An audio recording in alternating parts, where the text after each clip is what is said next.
et c'est le Steel Dream Show.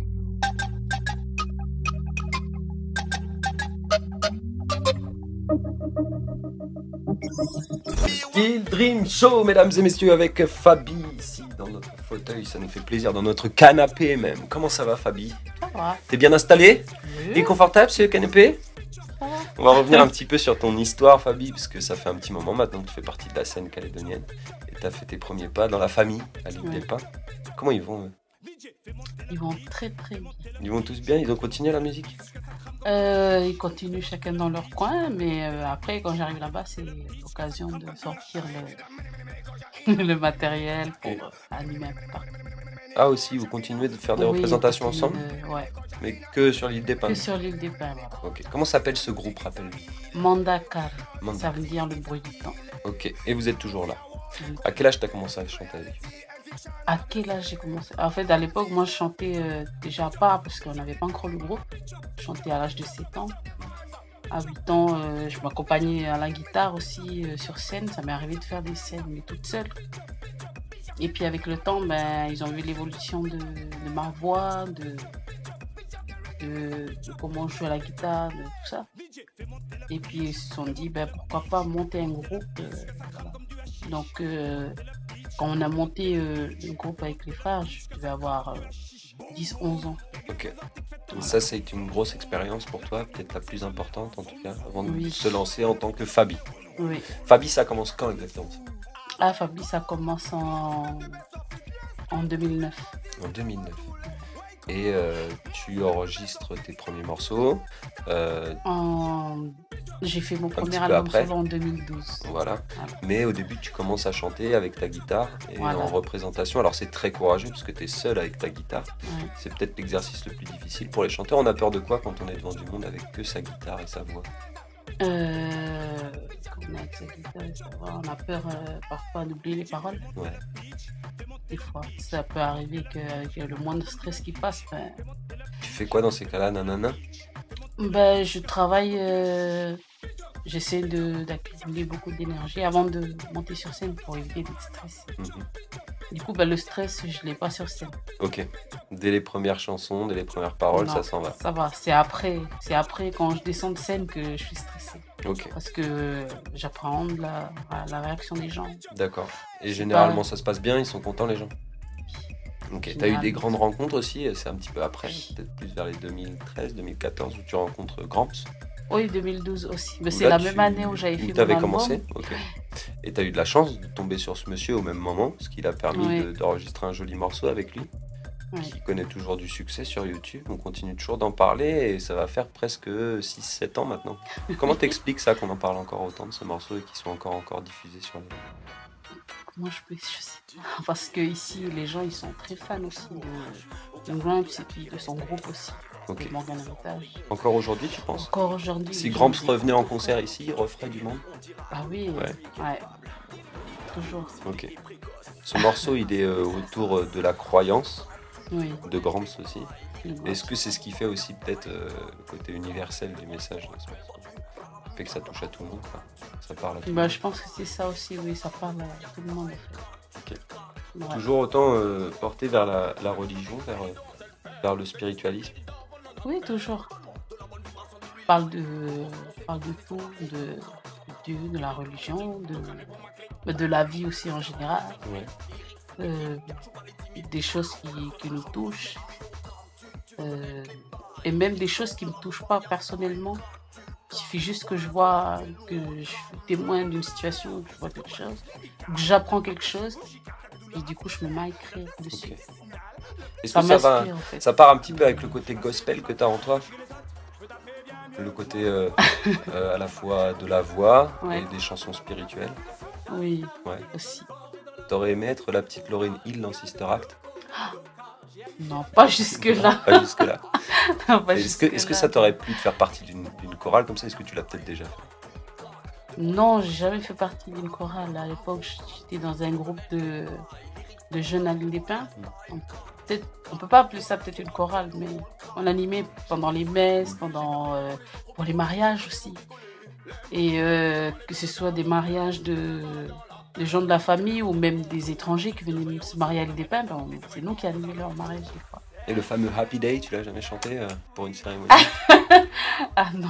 Non. Non, parce que bah, j'ai jamais pensé. Enfin, c'est une chanson que j'ai jamais interprétée. Alors, je pense jamais à la chanter. Il y a beaucoup de chansons comme ça qui ont fait succès. Mais bon. Alors, on a dans l'histoire de Fabi, voilà, c'est arrivé en 2012-2013 où tu prends une grosse vague où là, beaucoup de gens te connaissent, te reconnaissent et tout ça. Et puis après, il y a des périodes où Fabi se retire un petit peu. Alors, on sait que tu es une maman aussi, Oui. que tu as des petits Aussi. bouts à t'occuper et que Ouais. ça prend du temps et tout.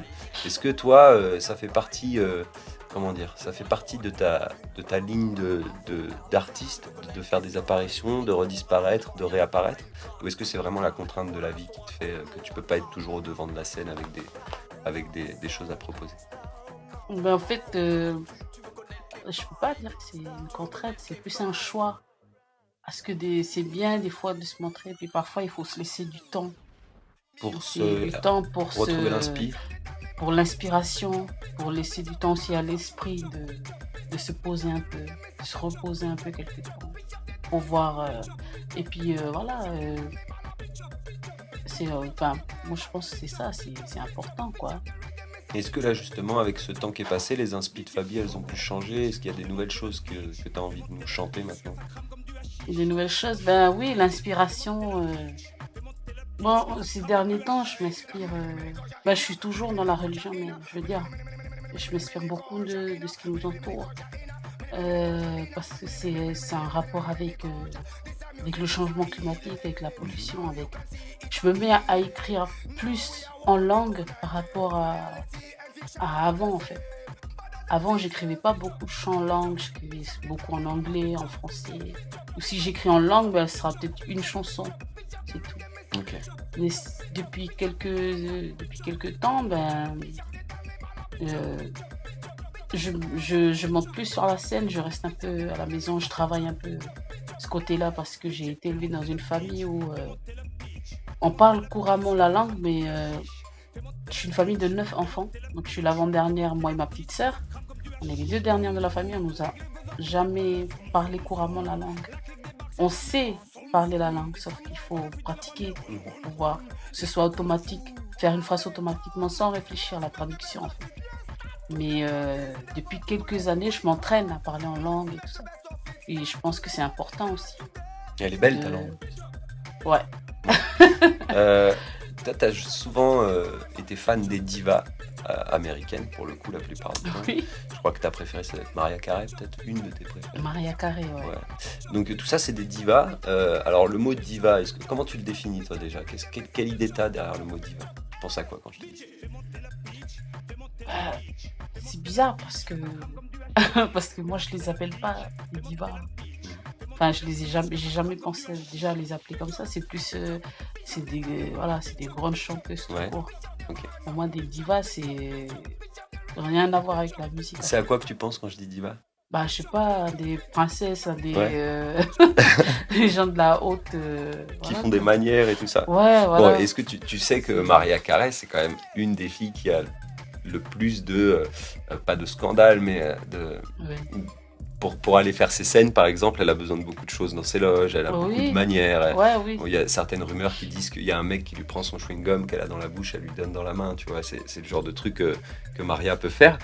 Alors, je veux pas casser Je ton savais mythe pas. aujourd'hui, Non, ton mais- mythe aujourd'hui, mais T'inquiète pas. quand on est diva, selon toi, et qu'on a une voix comme ça assez exceptionnelle, est-ce que ça doit aller avec un comportement, est-ce que ça doit aller avec des chansons à chanter, une image à renvoyer? En gros, déjà, sans parler de diva, quand on est un artiste, déjà, on est vecteur de messages qu'on porte. On doit porter de l'amour, de la joie, tout ce qui est positif. Et puis, s'il faut qu'on parle de la tristesse, de tout ce qu'on vit au quotidien, oui, mais on ne doit pas avoir ce comportement-là.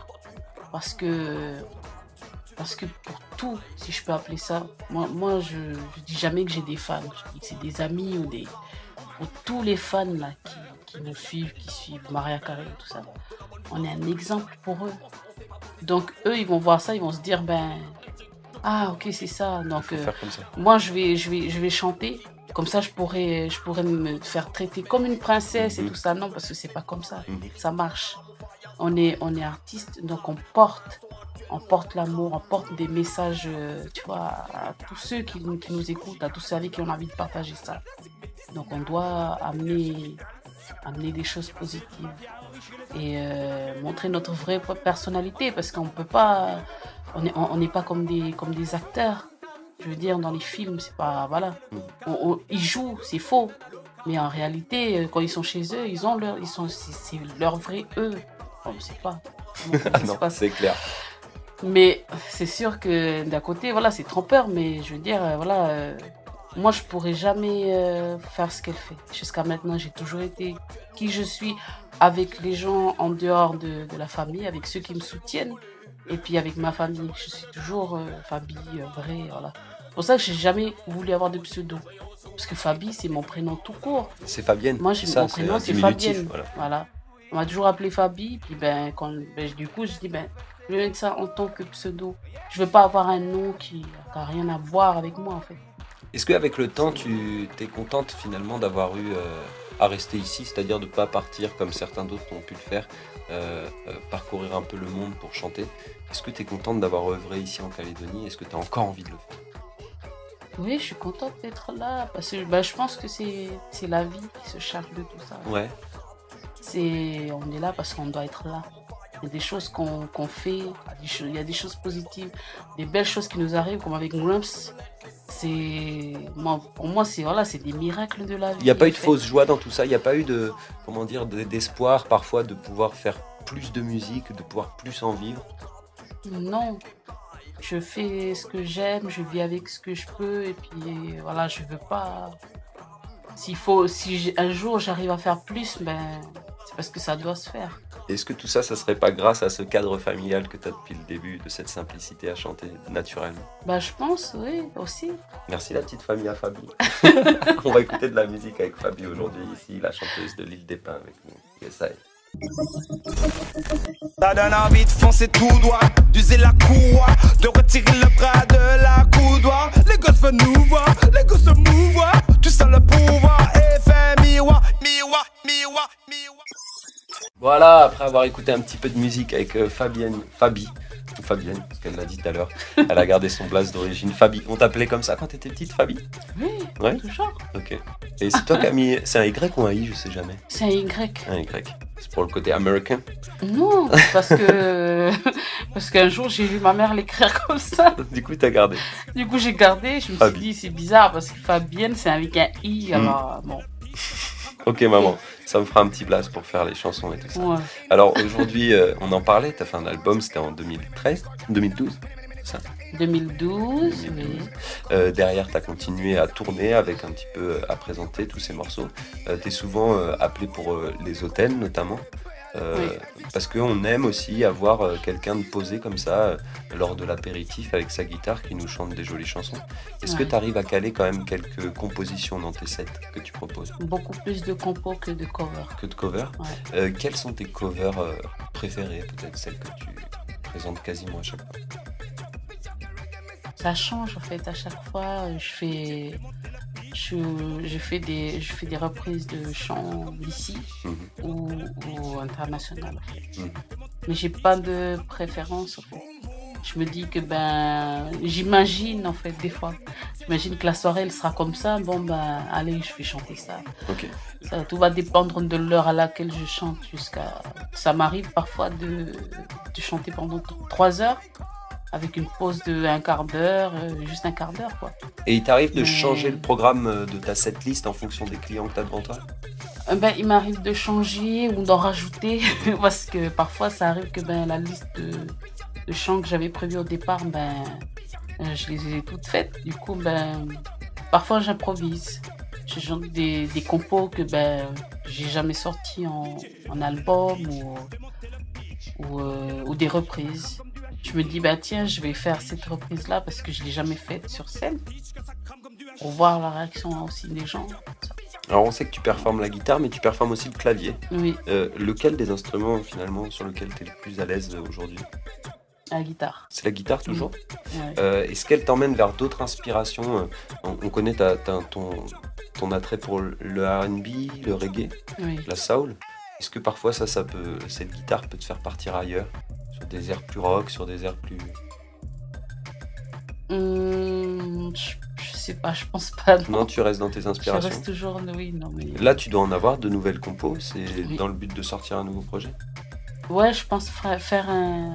J'ai un nouveau projet là. En fait, il y a 1 an, j'avais fait une chanson que j'ai sortie en clip avec un frère de Lifou. Et puis là, j'ai le même projet en fait, de faire déjà un chant, sortir en clip. Un morceau, Un clippé. morceau, ouais. Les albums, tout ça, c'est... Non. Pourquoi? C'est C'est trop plus- de travail, trop de complications, Oui, voilà, trop de budget. c'est plus comme avant. Aujourd'hui, on trouve plus de maison de production, c'est Mhm. plus de l'autoprod. Ouais. Donc ça veut dire que faudra tout financer, voilà. Et puis il y a aussi Internet. Les gens ils achètent les albums, ils mettent tout sur Internet. Du coup, on gagne plus en vente d'albums. Ok, donc toi, ton principal revenu aujourd'hui avec la musique, c'est les lives, Et les lives. principalement. Ouais. Ok. Au niveau de la musique à construire, à quoi pourrait ressembler le morceau que tu vas sortir bientôt? Le morceau que je vais sortir bientôt, il s'appelle c'est la pluie, ça parle de la pluie, de l'eau en général. Parce que en fait, je me suis inspirée parce qu'en fait, moi je viens d'une tribu où il y a un gros trou d'eau, on peut aller se baigner, il y a une grande rivière en fait. Nous on a grandi là en fait, à côté de la rivière et aujourd'hui cette rivière-là elle coule plus. Ah, Et du coup, je me suis inspirée en fait de ça, en fait, de l'eau, de l'importance que peut avoir l'eau. l'importance que peut avoir l'eau en fait sur ici en Calédonie quoi. Ok. Partout dans le monde aussi. On sait que tu as aussi un attrait vers la musique, la modernité de la musique. Tu as toujours été aussi là-dedans, à pouvoir même collaborer parfois ou à faire des sons plus électroniques, plus hip-hop. Oui, aussi. Ce studio-là, tu le connais ici au Steel Dream Show, tu y as traîné aussi. Ça fait partie de ton évolution musicale ou est-ce que toi vraiment tu resteras dans tes bases que sont la soul, le R&B ou est-ce que tu pourrais aller un jour voguer sur des vibes plus électro, plus modernes? Je pense pas que je pourrais aller un jour sur d'autres vibes, mais par contre, enfin, sur d'autres styles de musique, mais si un artiste qui fait ce style de musique-là, ou du raga, ou peu importe, s'il me demande de collaborer, ok. Parce que je veux bien faire l'effort de faire autre chose que ce que je fais d'habitude. Ok. Ça, c'est des Voilà. choses que t'aimes, sortir de ta Mais zone de c'est- confort, sortir du truc Oui, voilà. pour les nouvelles C'est- expériences. Oui, voilà, connaître notre expérience. Comme un jour, on m'a demandé de chanter sur du zouk. J'avais jamais chanté sur du zouk. Donc voilà, Qui essaie. collaborer avec un artiste. Eh ben, on va te laisser prendre ta jolie guitare qui est à côté de toi Ok. et de nous proposer un morceau aujourd'hui en live ici dans le Steel Dream Show. Ça nous fait plaisir, Yes. merci à toi. Est-ce que ça fait partie des nouvelles choses que tu veux sortir? Oui, en fait, ce que je vais interpréter là, c'est ce que je compte sortir en clip. En fait. Fabi en live dans le Steel Dream Show, mesdames et messieurs.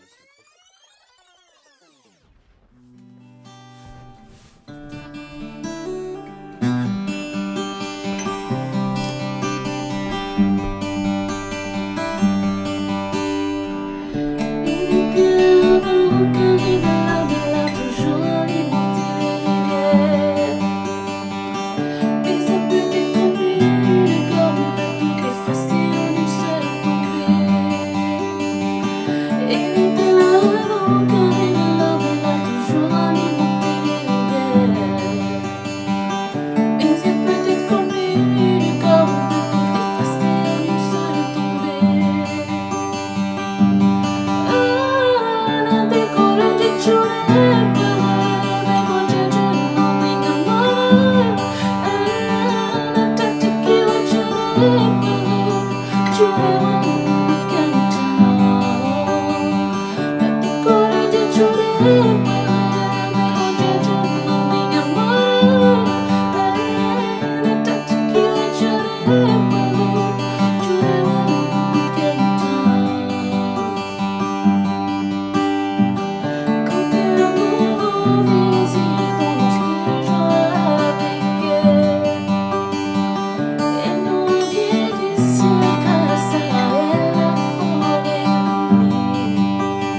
Fabi dans le Steel Dream Show, mesdames et messieurs, merci à vous de nous avoir suivis. C'était Fabi, on la suite près. Fabi, on se tient au jeu, bientôt il y a des nouveaux trucs qui vont sortir.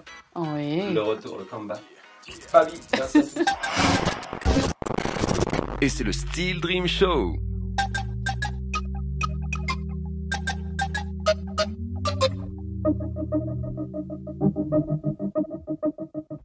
Ça donne envie de foncer tout droit, d'user la courroie, de retirer le bras de la coudoir. Les gosses veulent nous voir, les gosses se mouvoir, tu sens le pouvoir.